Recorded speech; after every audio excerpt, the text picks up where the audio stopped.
Hello, this is Dr. Tanuja and welcome to my channel. So today we are going to see about the arithmetic mean. तो सबसे पहले तो arithmetic mean का use क्या है और arithmetic mean होता क्या है? तो सबसे पहले हम आंसर करते हैं फर्स्ट क्वेश्चन को कि arithmetic mean कहाँ पर यूज करेंगे? तो फॉर एग्जांपल मेरे पास दो टर्म्स हैं। तो अगर मुझे इन दो टर्म के बीच में टर्म्स डालनी है और अरिथमेटिक प्रोग्रेशन बनाना है, तो मैं अरिथमेटिक मीन को यूज करके अरिथमेटिक प्रोग्रेशन बना सकती हूँ। तो ये हुआ अरिथमेटिक मीन का यूज कि हम अरिथमेटिक प्रोग्रेशन को बना सकते हैं अगर मुझे फर्स्ट और लास्ट टर्म पता है तो। अब अरिथमेटिक मीन होता क्या है और उसको निकालेंगे कैसे और उसके हेल्प से हम बीच की सारी टर्म्स कैसे निकालेंगे so that we can make the arithmetic progression, वो हम देखेंगे। एग्जाम्पल मेरे पास फर्स्ट टर्म है और लास्ट टर्म है और मुझे इसमें एक टर्म को इंसर्ट करना है ताकि मैं अरिथमेटिक प्रोग्रेशन को बना सकूं। तो अरिथमेटिक मीन के हिसाब से क्या कैसे मैं इस टर्म को फाइंड आउट करूंगी? अगर मैं a plus b divide by 2 करती हूँ, तो मुझे ये बीच की टर्म मिल जाएगी। Okay? So for example this is what equals to c। Okay? तो मुझे बीच की टर्म कैसे मिलेगी? a plus b divide by 2। तो इसी को हम कहते हैं अरिथमेटिक मीन। ओके? अब क्या मैं अरिथमेटिक मीन यूज़ करके सिर्फ एक ही टर्म को ऐड कर सकती हूँ क्या? नहीं, मैं नंबर ऑफ टर्म्स को ऐड कर सकती हूँ a और b के बीच में। तो इसका एक एग्जांपल देखते हैं। अगर मेरे पास फर्स्ट टर्म है 4 और दूसरी टर्म है 16, तो मुझे अगर इनके बीच में एक टर्म डालनी है अरिथमेटिक प्रोग्रेशन बनाने के लिए, तो वो अरिथमेटिक मीन को यूज करके कैसे बनेगी? तो 4 प्लस 16 डिवाइड बाय 2, सो ये क्या हो गया? इसका आंसर आपका 10 आ गया। तो बीच की टर्म आ गई 10। ओके, सो ये हमारा अरिथमेटिक प्रोग्रेशन बन गया। ठीक है, so this is what the use of arithmetic mean. A और बी में नंबर ऑफ टर्म्स को इंसर्ट करना है, A1, A2, A3 up to AN। तो मैं उनको कैसे इंसर्ट करूँगी? कैसे फाइंड आउट करूँगी ये A1, A2, A3 को? अगर मुझे सिर्फ A, B पता है, तो ये A1, A2, A3 arithmetic mean का फॉर्मूला यूज़ करके मैं कैसे क्या लिख सकती हूँ इसे? अगर मैं अरिथमेटिक मीन को यूज़ करके बार-बार अगर ये A1, A2, A3 find out करने जाऊँ, तो मुश्किल काम है। तो फिर आसान तरीका क्या है कि जिससे मुझे लास्ट टर्म और फर्स्ट टर्म पता है, तो मैं बीच के सारे टर्म्स को फाइंड आउट कर सकती हूँ। तो चलिए ढूँढते हैं वो आसान तरीका। तो हमें पता है कि अगर ये 2 टर्म्स के बीच का डिफरेंस अगर मुझे पता चल गया, हर 2 टर्म्स के बीच का डिफरेंस अगर मुझे पता चल गया, तो मैं आसानी से नेक्स्ट टर्म को फाइंड आउट कर सकती हूँ बाय यूजिंग द डिफरेंस। तो फिर ये डिफरेंस कैसे पता चलेगा 2 टर्म के बीच का? उसे फाइंड आउट करना पड़ेगा सबसे पहले, ताकि मैं आसानी से सारी टर्म्स को फाइंड आउट कर पाऊँ। तो हमने अरिथमेटिक प्रोग्रेशन में कोई भी टर्म निकालने के लिए एक फॉर्मूला पढ़ा था। कौन-सा फॉर्मूला था? अगर मुझे n टर्म निकालना है, तो उसका फॉर्मूला था first term plus n minus 1 into D. ये फॉर्मूला था, कोई भी टर्म निकालने के लिए। तो यहाँ पे हम देखेंगे तो डिफरेंस है, ठीक है? सो डी यहाँ पर मौजूद है। अब यहाँ से क्या डी को हम हमारे काम के लिए ले सकते हैं? हाँ, यहाँ से हम हमारे काम के लिए डी को ले सकते हैं। लेकिन कैसे? हम इस सीरीज को ऑब्जर्व करते हैं, ठीक है? तो यहाँ पे फर्स्ट टर्म ए है, फिर A1 टू AN टर्म है और ये लास्ट टर्म B है। तो ये कौन से नंबर पे B है? कौन से नंबर पे है? अगर मैं A को यहाँ से भूल जाऊँ, तो B का जो नंबर होगा वो n+1 होगा और अगर मैं A को कंसीडर करती हूँ, तो फिर ये n+2th टर्म पे आ जाएगा, ठीक है? सो इसका मतलब हर बार अगर मेरे पास फर्स्ट और लास्ट टर्म दिया है और बीच के टर्म्स निकालने हैं, तो इसका मतलब हर बार मेरे पास लास्ट टर्म है। तो इस लास्ट टर्म को क्या मैं यूज़ कर सकती हूँ डिफरेंस निकालने के लिए? हाँ, तो कैसे करूँगी? तो मुझे लास्ट टर्म पता है B है, फर्स्ट टर्म A है और वो कौन से नंबर पे है? वो n+2th नंबर पे है।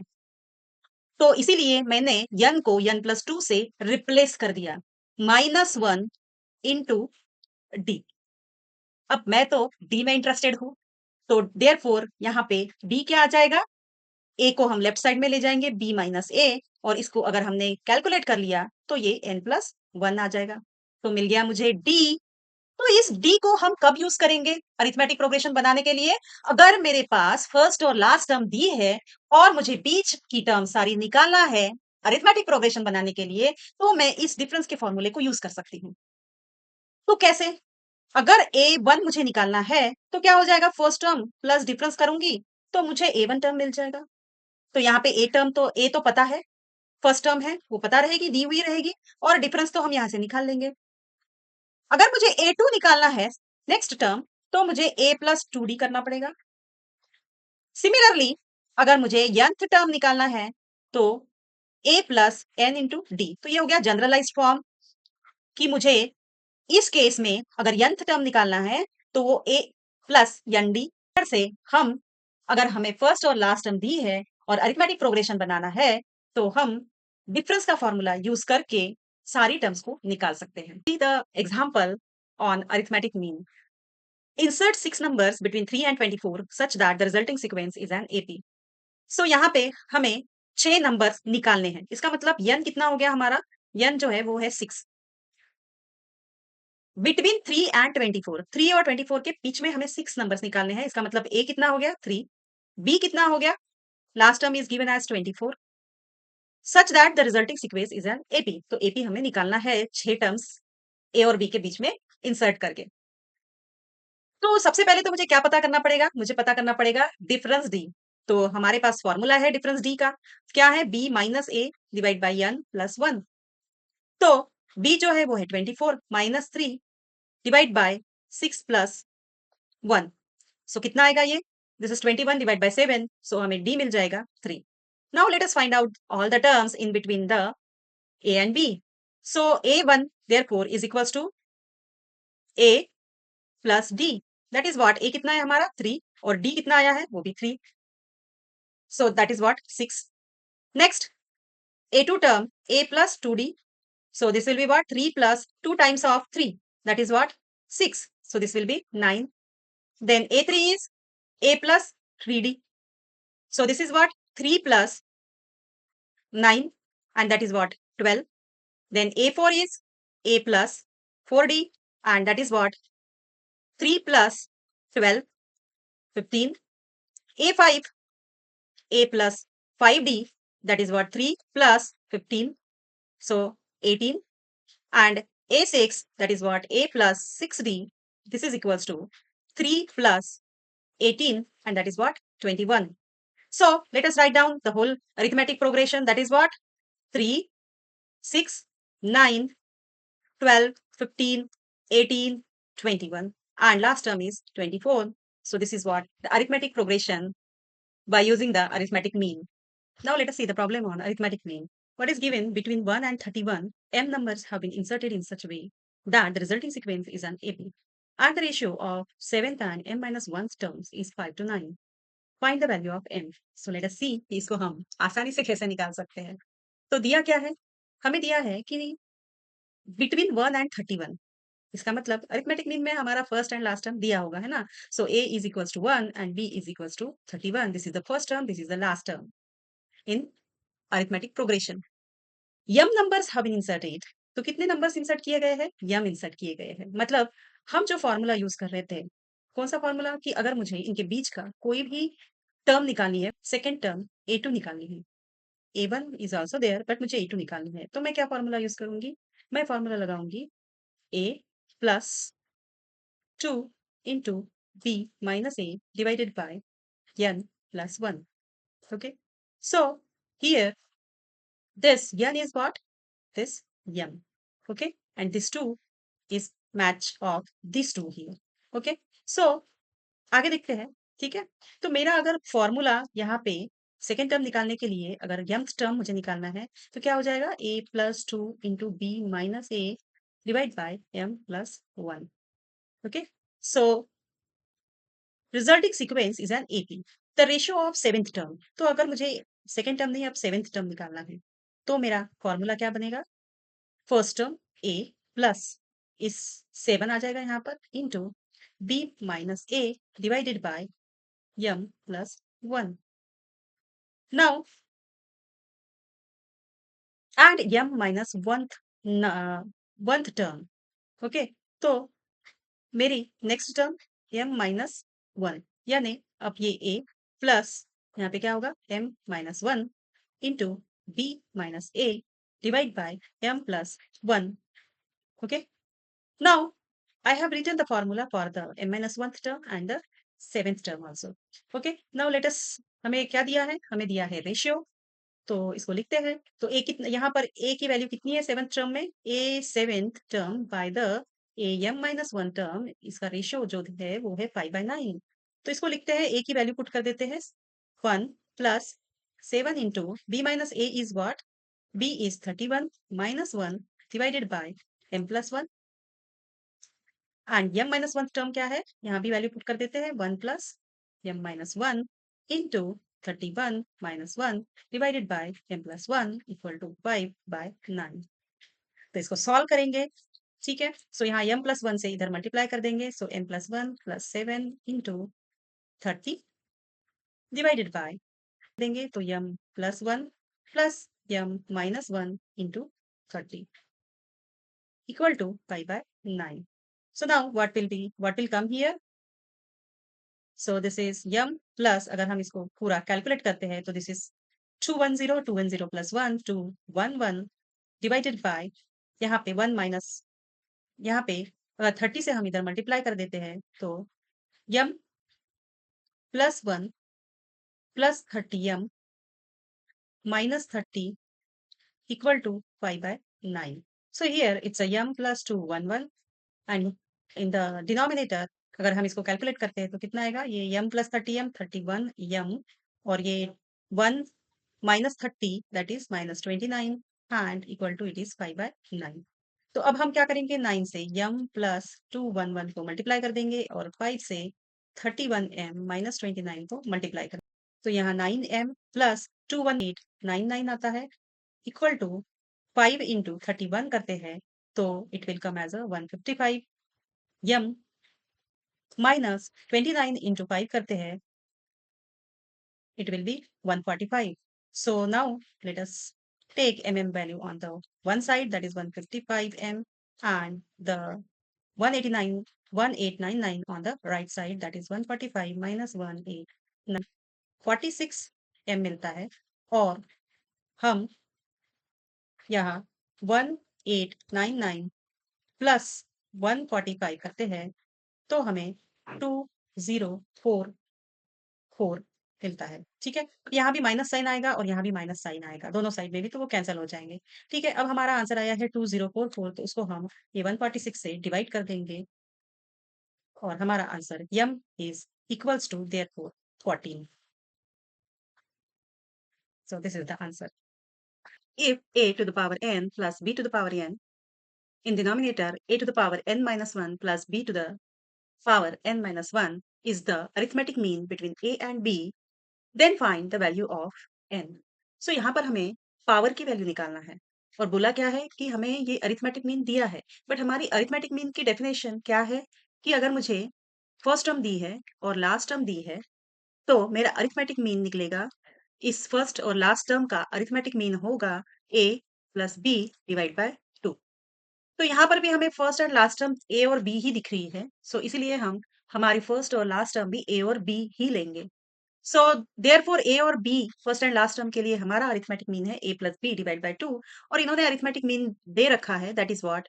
a to the power n plus b to the power n divide by a to the power n minus 1 plus b to the power n minus 1। Now let us resolve this so that to get the answer for the n। सो इस a plus b को हम इस denominator से multiply कर देंगे, that is what? a to the power n minus 1 plus b to the power n minus 1 equal to, इस 2 को हम राइट साइड में लेकर जाएंगे, so 2 a to the power n plus 2 into b to the power n. Now let us multiply a with these two terms and then again b with these two terms.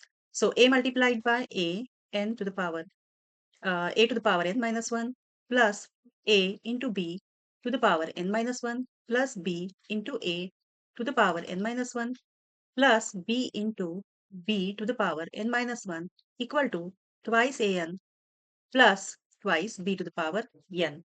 Now here there is a multiplication and that's why a को power जो है वो 1 है, तो इसका addition हो जाएगा powers का, so a n minus 1 plus 1 plus ये तो ऐसे ही रहेगा a into b to the power n minus 1 plus b into a to the power n minus 1 plus यहाँ भी b का पावर 1 है और ये दोनों मल्टीप्लिकेशन में है, देयरफॉर यहाँ पे एडिशन हो जाएगा पावर्स का। So b to the power n minus 1 plus 1 equal to twice an plus twice bn। So therefore now a to the power n, यहाँ पे minus 1 plus 1 they will get cancelled, और next term is a into b to the power n minus 1 plus b into a to the power n minus 1 plus अब यहाँ पे भी b के जो power में माइनस 1 और 1 कैंसिल हो जाएंगे, और b to the power n equal to twice a to the power n plus twice b to the power n। So now we will take this a to the power n and b to the power on right side as the same terms are there on the right side. तो हम ये दोनों term को right side में ले लेंगे, and that's why it is a into b to the power n minus 1 plus b into a to the power n minus 1 equals to twice a to the power n plus twice b to the power n minus a to the power n minus b to the power n. Now, after resolving this, we will get the answer is an plus bn. But we are interested to find out the value of n. Okay, so now here this a into b to the power n minus 1. So अगर b to the power n minus 1 है तो हम इसको b to the power n divided by b ऐसा भी लिख सकते हैं। ओके, सो इसी का मतलब ये होता है। सो इसीलिए मैं अब इसको इस फॉर्म में लिख दूंगी। सो a into b to the power n divide by b plus b into a to the power n divided by a equal to a to the power n plus b to the power n। हम ऐसा क्यों कर रहे हैं? हमने इसको इस form में क्यों लिखा है? क्योंकि मुझे ये साइड में भी जैसे लेफ्ट हैंड साइड में a into b जो दोनों टर्म है वो a into b के फॉर्म में है। तो मुझे राइट साइड में भी जो टर्म्स है वो भी a into b के फॉर्म में चाहिए, तभी मैं पावर्स को इक्वल कर पाऊंगी। तो इसीलिए a into b की टर्म लाने के लिए मैं इसको इस फॉर्म में लिख रही हूँ। सो नाउ अब हम इनको a से यहाँ पे इस a को यहाँ पे मल्टीप्लाई हो जाएगा, तो this a square b to the power n plus ये b इधर मल्टीप्लाई हो जाएगा तो b square into a to the power n divide by a b equals to a to the power n into b to the power n।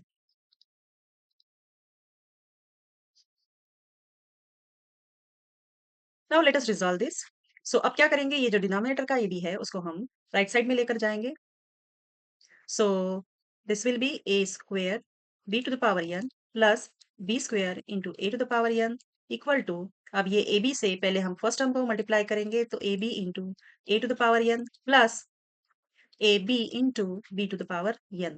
So let us write down this again by ये दोनों multiplication में है तो यहाँ पे क्या आ जाएगा b into a to the power n plus 1 plus ये b इधर मल्टीप्लिकेशन में है तो b to the power n plus 1। So now मेरी a और b के ए बी के फॉर्म में सारी टर्म्स आ गई है। ठीक है, so here a square b to the power n plus b square into a to the power n। अगर मैं इसको और इस टर्म को फर्स्ट लेती हूँ तो लेट अस राइट डाउन कि अगर a square b n is equals to b into a to the power n plus 1।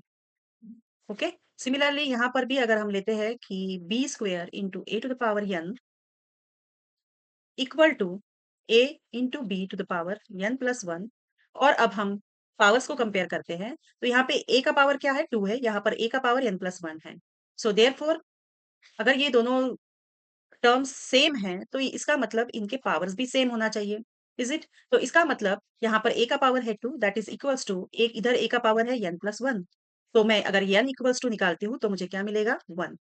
Similarly यहाँ पे b का पावर है n और यहाँ पे b का पावर है 1। ठीक है, तो इसीलिए n इज इक्वल्स टू क्या हो गया 1। अगर अगर दोनों टर्म सेम है तो इनके पावर भी क्या होने चाहिए, सेम होने चाहिए।